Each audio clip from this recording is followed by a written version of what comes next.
Imagine it's November 1962. The Sino-Indian War has just ended, and for India, it is a devastating military defeat. But what actually happens after the dust settles on a disaster of that magnitude? How does a massive organization even begin to process its own structural collapse?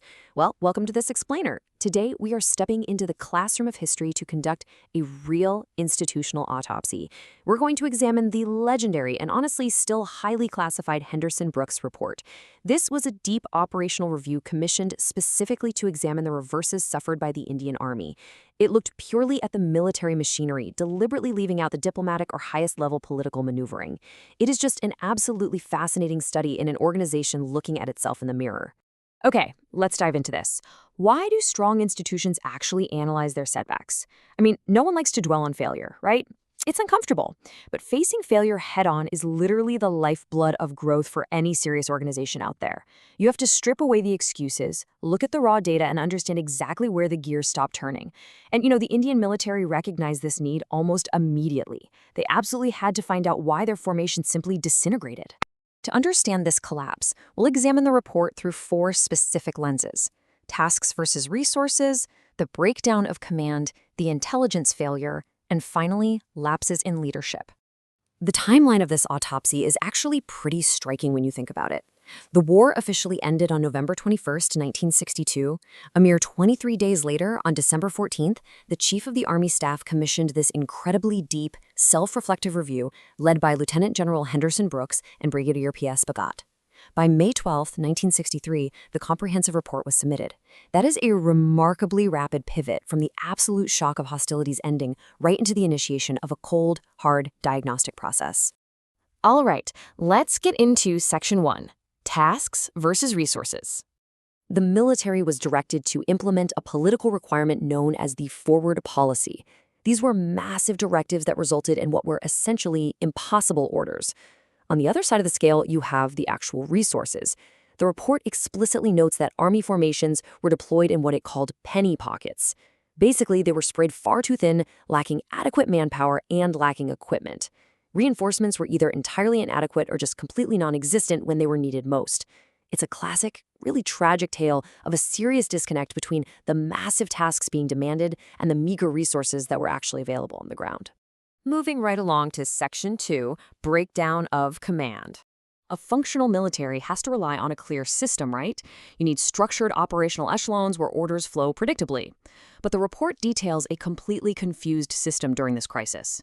There was a blatant bypassing of the normal echelons of command. High-level leadership was issuing direct operational orders straight down to lower-level troops, completely skipping the vital chain of command in between. Add to that the frequent changes in command during highly critical situations, and you've basically got a recipe for absolute systemic confusion. And the result of that confusion was just devastating. The report does not mince words here. It presents a pretty sordid tale of how areas held by troops, specifically over in the eastern sector, simply disintegrated or fled the scene of battle. The report uses this incredibly vivid, harsh phrase, stating that formations fell like 9 pines to the advancing Chinese forces. It's just a striking metaphor for a total structural collapse. Next up is Section 3, the intelligence failure. A healthy intelligence cycle generally relies on 3 core steps: gathering information, conducting analysis, and taking action. The Henderson Brooks report reveals a total breakdown right out of the gate at Step 1. The director of the Intelligence Bureau, B.N. Mullick, insisted that the Chinese would not react with active hostility to India's forward policy, and this was pushed through even when military intelligence heavily dictated otherwise. This flawed assessment essentially became a political and military operational aim. When you break the very first step of the intelligence cycle, your analysis and your actions are pretty much doomed to fail.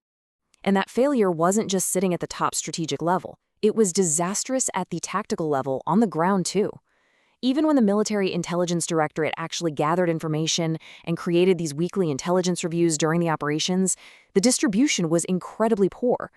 These crucial updates reached formations 6 to 7 weeks later. Think about that.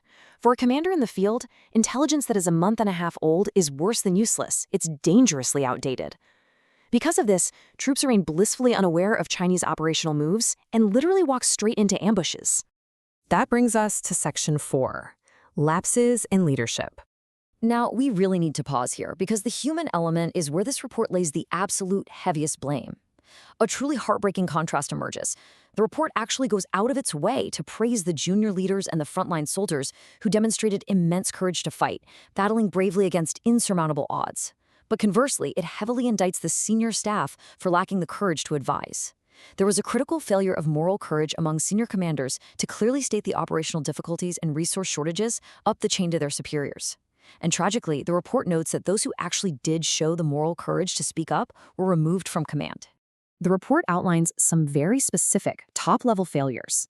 First, commanders were simply not in the picture regarding the actual operational terrain and the logistical realities. Second, there were severe panic reactions. The report cites a glaring example of the general officer commanding the 4th Division actually ordering an evacuation from Salient. Third, there was an overall deficiency in reading the battle. Senior leadership completely misread Chinese strategy and tactics, which, ironically, were very similar to what was utilized during the Korean War. And finally, as we just touched on, the disastrous removal of any commanders who dared to speak the truth about these realities.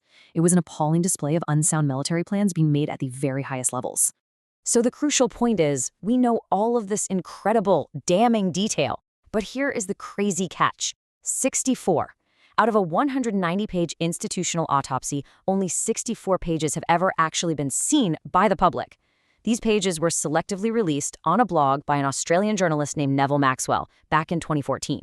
The entire rest of the report, it remains absolutely top secret, held safely in the custody of the Military Operation Branch at Army headquarters. The vast bulk of this deep self-reflection is still locked away to this day. So, how does an institution actually process a disaster of this magnitude? Well, step 1 is learning, which is exactly what the Henderson Brooks report was designed to do by brutally assessing the training, the equipment, and the command structure. That learning then has to lead to step 2, reform, where you address those massive disconnects between tasks and resources. Only then can you actually achieve step 3, true preparedness. At the end of the day, institutions only improve when raw, painful experience is transformed into structured learning. Whether it's a military facing a battlefield defeat or a massive business facing a catastrophic market loss, ignoring the failure just guarantees you're going to repeat it. The Henderson Brooks report, despite being largely locked away in a vault, stands as a powerful testament to the absolute necessity of looking in the mirror, acknowledging the breakdowns in command, intelligence, and leadership, and demanding better. So I'll leave you with this. How does your own organization handle its setbacks? Do you hide them in a drawer, or do you study them so you can survive?